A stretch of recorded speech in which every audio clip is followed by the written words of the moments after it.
Hi, this is Holly Welch, Holly and Marin. I'm a local real estate professional and a longtime Marin resident. And today we are going to talk about the question, should you get air conditioning in your Marin home? I get asked this question a lot, especially at this time of year between August, September, October, kind of when it's humid and we get some heat waves and some higher temperatures. A lot of people are considering this option at this time of year. So I would like to address this question. Usually there are two schools of thought. The first school of thought is mild temperature in Marin most of the time, and I can manage during those few hot nights and days, and I'm not going to install air conditioning. Or the second school of thought is I want to control the temperature of my house every day, every hour, every season. My family falls into that category. We get a lot of afternoon sun and our house really heats up in the afternoon, even if it's just in the 70s. So we have always had air conditioning in our home, but it recently broke. After 18 years, it broke, and so we are installing new air conditioning and ductwork as we speak. You may hear them downstairs hammering and moving their equipment around, so excuse the noise. So the first question I want to answer is, will air conditioning improve the value of my home? And the answer is simply yes. And also smart products also add value, like the Nest in particular for a thermostat, and those types of products also are a plus. So my first tip when looking into getting air conditioning is to go online and do some basic research. I think it's smart to kind of get the lingo down and understand what language those vendors are going to be talking to you about.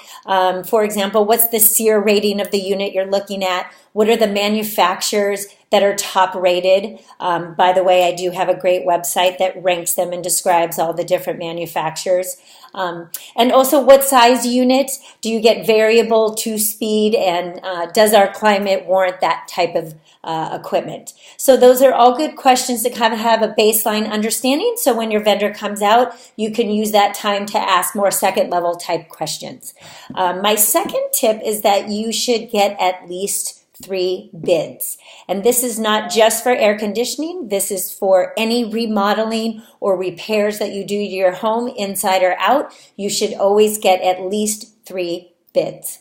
Then you can compare their advice, their quality of work, and also their price. A great way to get vendors is to contact your local real estate agent like myself, or your trusted friends who you know who have done similar work. You can ask for their recommendations also. And then the last thing I want to talk about is ductwork. So part of getting air conditioning installed for the first time is, do you have the proper ductwork?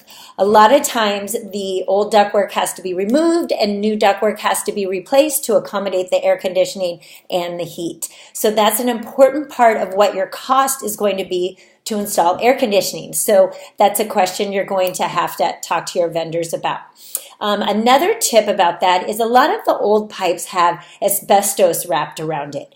And I don't want you to get turned off by that word. There are great abatement companies that come in and remove the ductwork that is wrapped in asbestos. They're trained how to do it. It was done at my house 2 days ago, and it was done quickly, cleanly. It did not disrupt my house, my children, or disperse the asbestos throughout my home. So don't be afraid to disrupt that and get that removed.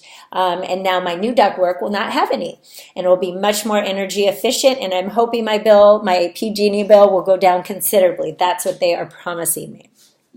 So anyway, now you have some basic information and you can decide, should you get air conditioning installed in your home.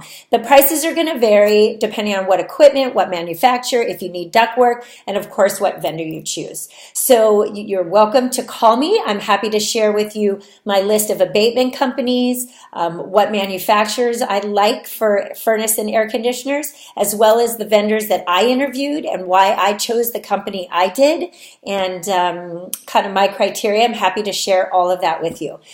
Please also give me a call if you're doing any other remodeling or updating. I have a long list of vendors that I work with that I'm always happy to share.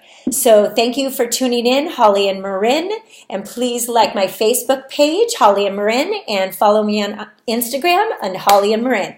Thank you and have a great day.